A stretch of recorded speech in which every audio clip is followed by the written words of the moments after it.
saya Siti Nur Komaria, Prodi Manajemen Keuangan, NIM saya 22120026. Di sini saya akan menjelaskan tentang manajemen keuangan internasional. Di sini saya akan menerangkan tentang manajemen keuangan internasional. Manajemen keuangan internasional adalah studi tentang pengelolaan aset dan kewajiban keuangan perusahaan yang beroperasi di lebih dari satu negara. Ini melibatkan pengambilan keputusan finansial dalam lingkungan global yang kompleks, di mana nilai tukar mata uang, investasi asing, dan pasar keuangan internasional memainkan peran penting. Juga tujuan manajemen keuangan internasional. Tujuan utama dari manajemen keuangan internasional adalah untuk memaksimalkan nilai perusahaan bagi para pemegang saham, sama seperti manajemen keuangan domestik. Beberapa faktor-faktor berikut adalah yang pertama, mengoptimalkan keuntungan dan pengeluaran risiko. Perusahaan multinasional harus mencari cara untuk meningkatkan pendapatan dan mengurangi biaya di berbagai pasar sambil memitigasi resiko-resiko yang timbul dari operasi lintas batas. Yang kedua ada mengordinasikan sumber daya secara global. Manajemen keuangan internasional diperlukan untuk mengalokasikan dan mengelola sumber daya keuangan secara efektif di seluruh operasi perusahaan yang tersebar di berbagai negara. Memprediksi dan merespon kejadian internasional, membantu manajer keuangan untuk mengantisipasi kejadian-kejadian ekonomi dan politik global serta dampaknya terhadap kebutuhan keuangan perusahaan. Juga konsep penting dalam manajemen keuangan internasional. Beberapa konsep kunci yang sering dibahas dalam manajemen keuangan internasional. Pertama ada risiko mata uang, risiko kerugian finansial akibat fluktuasi nilai tukar mata uang.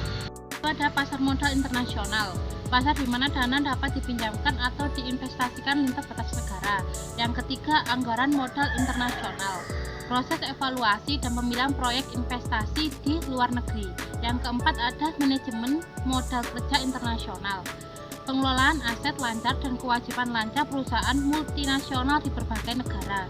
Yang kelima ada diversifikasi resiko, penyebar investasi di berbagai negara dan mata uang untuk mengurangi resiko keseluruhan. Terakhir ada tantangan dalam manajemen keuangan internasional.